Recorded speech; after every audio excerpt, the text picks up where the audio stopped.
வஞ்சரம் எவ்வளோ அழகாக இருப்பாங்க. லைவ் எவ்வளோ லைவாக எவ்வளோ ஃப்ரெஷ்ஷாக இருக்கு பாருங்க.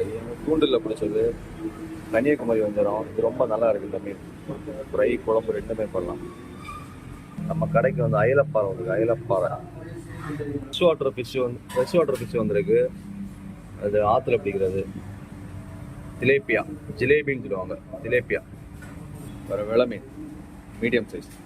மஞ்சப்பாறை, தேங்காய் பாறை, கொடுவா, பெரிய சைஸ் சாலை மீன் வந்திருக்கு. கவலை, சாலை ப்ரான்ஸ் பெரிய சைஸ். கிலோவுக்கு 18லேருந்து 25 பீஸ். ரொம்ப நல்லா இருக்கும். நண்டு வந்திருக்கு. நண்டு ராமேஸ்வரம் நண்டு, வெள்ளக்கிழங்கா,